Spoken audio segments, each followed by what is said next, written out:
bienvenue à tout le monde. Intégral pour nous c'est un projet, c'est pas que aujourd'hui on va faire plusieurs rendez-vous pendant l'année, on a des idées aussi pour parler de la communication intégrée. On est là pour parler des communications et comment livrer une meilleure façon un message. Alors le brief pour eux était uniquement racontez-nous que c'est quoi la communication intégrée pour vous. Et après on aura du temps pour échanger avec eux sur la curiosité, sur leur campagne qui est magnifique qu'ils ont produit. La communication intégrée, aujourd'hui, on peut le penser, est l'avenir de notre métier. Pourquoi? Parce que c'est en quelque sorte le point de synthèse de l'ensemble des techniques de communication. On est tombé d'accord sur un constat, c'est qu'on ne pouvait plus faire l'économie de travailler intelligemment ensemble à la construction de cet avenir commun. Et quelque part, Intégral est le point de synthèse de cette réflexion. Et on est très heureux aujourd'hui de lancer ce cycle intégral tous les trois. Parce qu'on y croit, tous les trois, au fait que quand on bosse ensemble, ça marche mieux et qu'il y a un certain nombre de règles qu'on va vous illustrer au fur et à mesure des conférences qui vont nous occuper cette année autour de ce programme. Et on est vraiment très heureux et très fiers d'y participer parce qu'on a l'impression d'être dans une espèce de moment historique. Voilà. Je m'appelle Eric, ça c'est... Je m'appelle Marc. Integrated is one of these things that when you're asked to speak about makes you really stop and think and go, my God, what the hell are we going to say?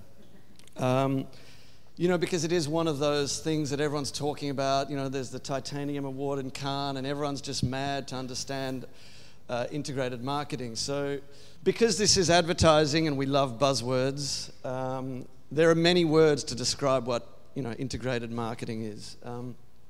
You may have heard a lot of these, and I'm sure the French have 100 of their own versions of this, but you've heard of transmedia journey, 360-degree communications, liquid and linked, that's from our old friends at Coca-Cola, holistic marketing, through the line.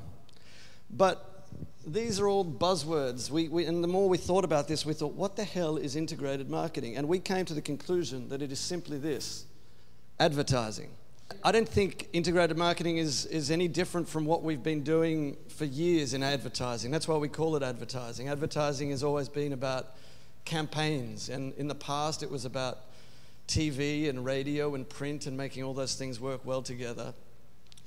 And now in 2013 we have more and more channels to distribute our ideas. And I think that's the only difference. I think things still start with a big idea, but now we just have more and many exciting channels for which to disseminate our work. So it's a very exciting time. It's probably good that we have this mix of people here because maybe the biggest difference is that it requires everybody in this room to work together to pull this stuff off. You can't really do it alone anymore and keep your little idea to yourself. You need to invite the clients in, the media partners, and really work out your strategy. Otherwise, you really shouldn't ask for an integrated marketing campaign. So I think that's probably the biggest behavioral thing that's changed. And we'll take you through a couple of things that we've done. No one agrees on what it is. And so it makes it hard, especially when you start talking about collaboration with the different kind of parties that are in this room. First, you have to kind of know what your company even stands for and is about, and an agency has to work with you to come up with a nice positioning and position for that. And you have to solve a lot of problems before you even decide that you might want an integrated campaign. First you kind of know a lot of things together and agree on that. So we decided to break it down. We have two sort of campaigns we've done into preordained versus post-ordained. And the reason for that is in the case of Nike, we did a World Cup campaign called Write the Future, and it was incredibly planned out from the beginning. It was from the beginning, the media partners, the client, the agency were under the same roof, working together, mapping out a year-long effort that would culminate on the eve of the World Cup. Very well thought out, very preordained. If you don't know the meaning of ordained, it's just planned, so it's pre-planned or post-planned. So something that's very well mapped out to begin with, as opposed to integrated campaign that evolves more organically, I guess. So we're going to show you two examples of that that we have been behind.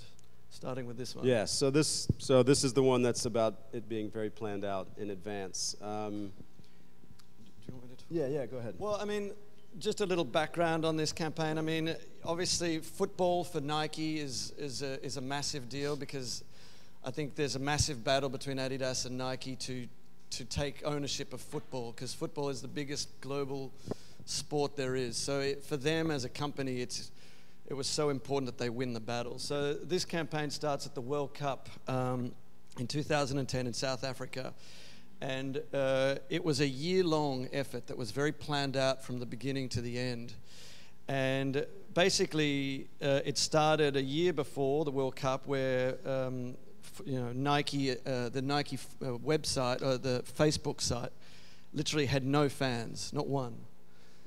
So our attempt was to try and at least build a fan base around that and win the social media war. Just a little background on this also is that Adidas spend lots and lots of money on the sponsorship of the World Cup, and Nike has no sponsorship money at all involved in that. So we had to find different ways. If we're not on the pitch and on the ball, we had to have ways to really get to our this target group of consumers. Yeah, I mean, we wanted to get. we did a bunch of work inspiring and enabling these people that Nike call FOTs, football obsessed teens, and we built this fan base on Facebook, hoping to leverage it when the campaign really came to its pinnacle around the World Cup.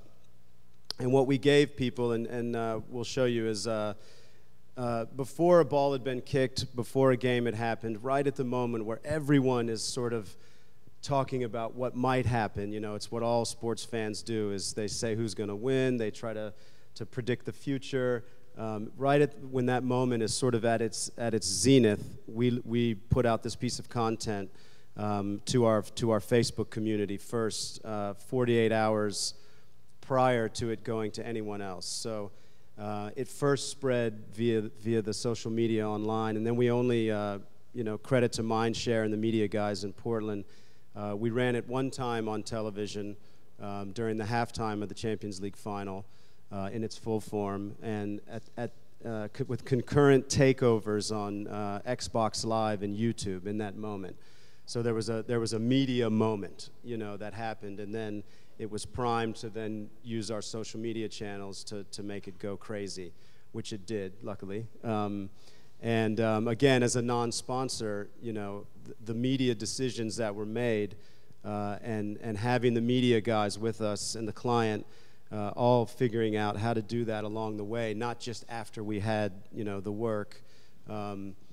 It made us even change the creative somewhat. So you made a film that was such an onslaught on your senses that it required repeat viewings, and its primary place to be seen would be online, where people pause it and go back and look, and we just made it as full and as rich as possible to inspire people to keep watching it, to keep finding things that they love, and that conversation, I think, affected the way we shot the film, edited the film, packed it as tightly as we could. So we'll share that with you now.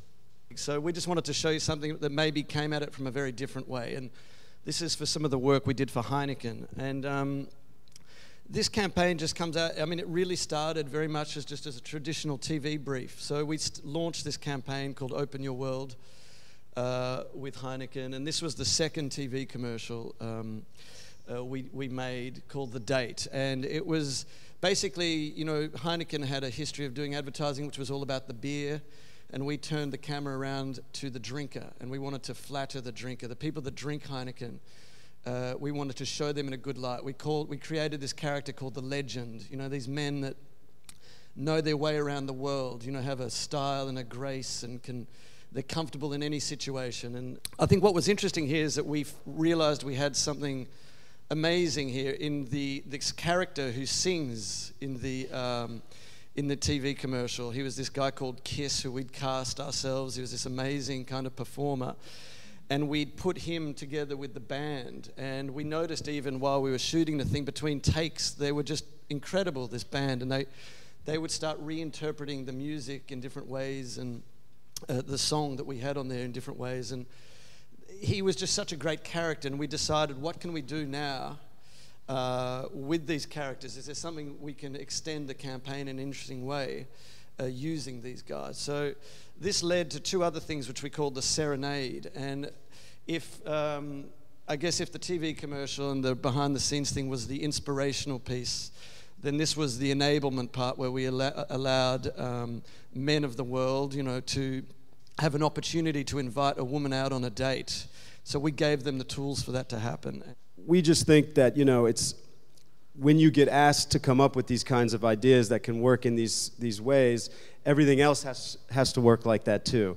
And quite often, if there's no budget or no room left after you come up with something to be reactive, to be tactically smart, you kind of wonder why you started on that path, you know, because you need to have the ability to see what happens and then come up with something else that makes your work smarter, better, more modern, more immediate.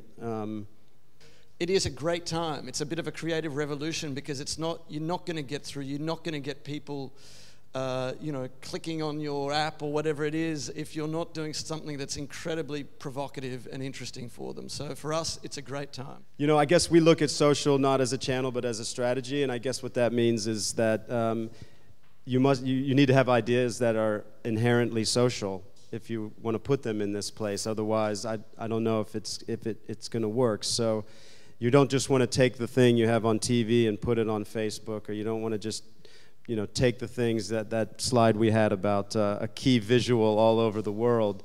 You need to think about where this thing is going and why it would be good to be there. And I think a lot of times we skip that part and just want to be on Facebook, but we don't think about something like Whopper Sacrifice, if you remember that idea, which used the behavior of Facebook, probably one of the most key behaviors, which is, should I let this person be my friend or not, which we always engage in, all of us.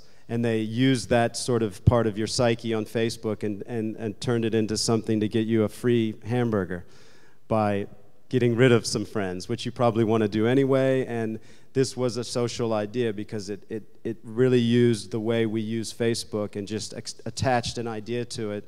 It didn't ask us to do something completely different than why we're on Facebook. So Benjamin Palmer, who's from the Barbarian Group, we really like this thing he said, which is, don't just try to get followers, try to be a brand worth following. And I think that just speaks to the notion that everybody's after likes and views and, you know, waiting to get the case study done so they can, you know, take it somewhere without really, you know, you can pay for that stuff. I mean, you can buy views, you can buy these things. So we need to think about the consumer and giving them something has value and that's good for them, not just for our own purposes. And sometimes I think that we can get a bit lost in that as an industry. In the end, you know, we're just like everybody trying to figure out how to do this stuff. It's always changing. You know, you get varying levels of success. It's exciting. It puts a premium on the idea and on creativity, which we like. But we always go back, you know, to kind of maybe the two most important questions that we try to answer with any of our clients before we show any work, which is, you know, who are you and why do you do what you do? And the answers to these questions become incredibly important and the foundation for everything that follows. And when you get into these super complicated integrated campaigns and it's media, client, agency, and if everybody doesn't know the answer to these questions in some form, in some distilled line or manifesto, whatever you want to call it, you know, good luck, because everyone's going to disagree a lot. Thank you very much for your time. Appreciate it.